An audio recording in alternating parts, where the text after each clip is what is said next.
Once there lived a princess named Snow White. She was beautiful, with snow-white skin, raven-black hair, and smiling rose-red lips. Sadly, her mother had died when she was a baby, and after a time, the king had married again, hoping to find happiness once more. But the new queen never smiled. She was cruel and vain. Every morning she stood before her magic mirror and said, "Mirror, mirror on the wall, who is the fairest of them all?" "You are, my queen," was the magic mirror's answer each time. But one morning the queen asked, "Mirror, mirror on the wall, who is the fairest of them all?" This time the mirror replied, "You are fair, my queen, it's true, but Snow White is much fairer than you." The queen was furious. She called for a woodsman and ordered him to take Snow White into the forest and kill her. The woodsman trembled in his boots, but he didn't dare say no. He took Snow White into the deep, dark forest and told her everything. "Run for your life," he said. Poor Snow White fled through the forest.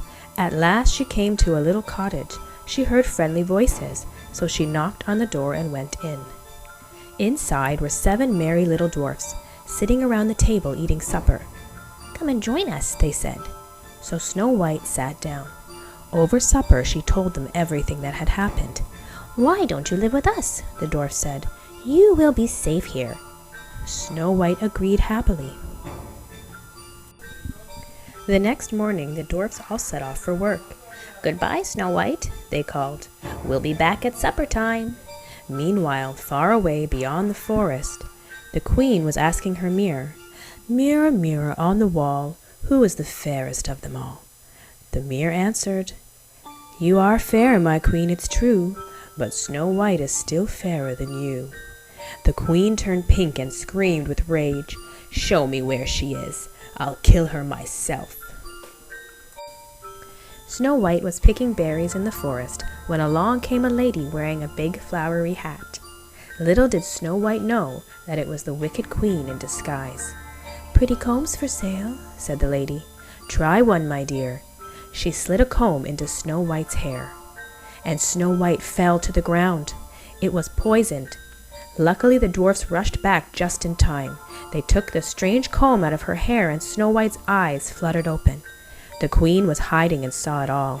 "I'll just have to try again tomorrow," she snarled. The next day the dwarfs told Snow White to stay inside. She was busy cleaning the cottage when she heard a voice through the window. "Lovely apples for sale." It was a little old lady with a shawl pulled over her face. It can't harm to talk to her through the window, thought Snow White. "I'd like some apples," she called. "Try one first," said the old lady. She gave Snow White an apple so rosy and red that she could not resist. But the apple was painted with poison. As soon as Snow White bit into it, she fell down dead. When the dwarfs found her, they cried and cried. Snow White still looked so beautiful that they made a glass coffin for her to lie in. They put the coffin under the trees and visited her every day. One day, a prince came riding by. He saw Snow White lying there and asked the dwarfs about her. They told him the whole story. "She looks asleep, not dead," he said. He opened the glass coffin and lifted Snow White up. The piece of apple fell out of her mouth and she awoke. "Let's go and tell your father everything," the prince said kindly. So they did just that. The king smashed the magic mirror and sent the wicked queen away.